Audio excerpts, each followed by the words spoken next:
Imagina un imperio imponente, Egipto, con pirámides que rasgan los cielos y un faraón que se creía un dios. Pero entre las sombras de su grandeza, un pueblo oprimido clamaba por libertad.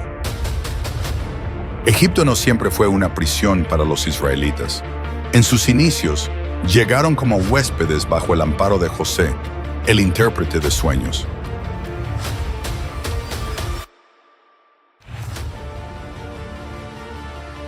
Pero los años pasaron y un nuevo faraón, que no conocía a José, subió al trono.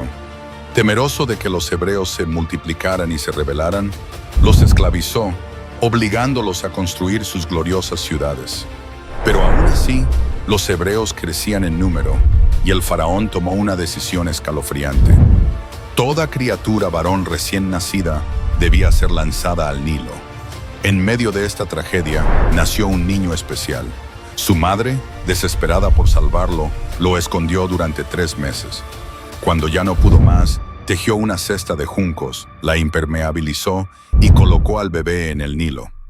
La hija del faraón encontró al niño y, movida por compasión, lo adoptó, dándole un nombre que resonaría en la historia: Moisés, que significa sacado de las aguas. ¿Podría un niño criado como príncipe egipcio ser el salvador de su propio pueblo? Moisés creció entre lujos, pero no olvidó sus raíces.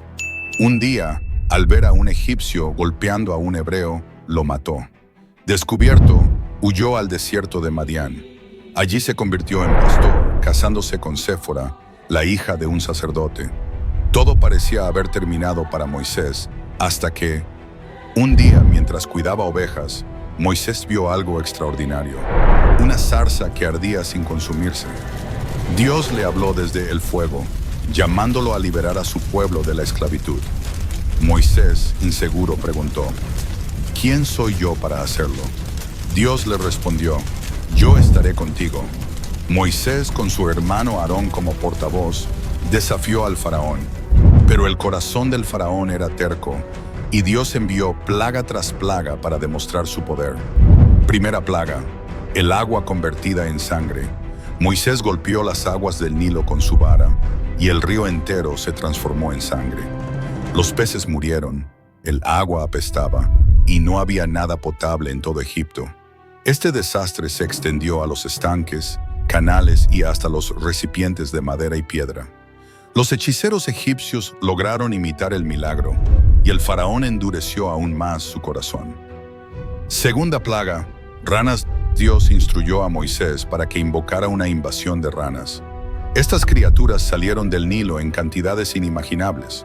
Cubrieron las casas, los lechos y las cocinas. El faraón, al borde de la desesperación, pidió a Moisés que orara para que cesara la plaga. Pero cuando las ranas murieron, dejando un hedor insoportable, el faraón cambió de opinión y no dejó ir al pueblo. Tercera plaga: piojos. Moisés golpeó el polvo de la tierra con su vara, y este se transformó en piojos que infestaron a humanos y animales. Los magos de Egipto intentaron replicarlo, pero fracasaron, declarando: este es el dedo de Dios. Aún así, el faraón no cedió. Cuarta plaga: moscas. Una nube de moscas invadió Egipto, arruinando todo a su paso. Pero curiosamente, en Gosén, donde vivían los israelitas, no apareció ni una. Este milagro mostró una distinción clara entre el pueblo de Dios y los egipcios. El faraón prometió liberar a los israelitas, pero volvió a endurecer su corazón cuando las moscas desaparecieron. Quinta plaga: muerte del ganado. Dios envió una peste mortal que acabó con el ganado egipcio. Caballos, asnos, camellos, vacas y ovejas cayeron muertos en los campos. Sin embargo, el ganado de los israelitas permaneció ileso. Sexta plaga: úlceras. Moisés y Aarón tomaron ceniza del horno y la arrojaron al aire frente al faraón. Esto provocó úlceras y llagas dolorosas en los cuerpos de los egipcios y sus animales. Incluso los magos, que habían intentado competir con Moisés, no pudieron mantenerse en pie debido al dolor. Séptima plaga: granizo. Dios envió la tormenta más devastadora que Egipto había conocido. Granizo mezclado con fuego que cayó del cielo, destruyendo campos, árboles y vidas. Solo aquellos que obedecieron la advertencia de refugiarse escaparon de la destrucción. Octava plaga: langostas.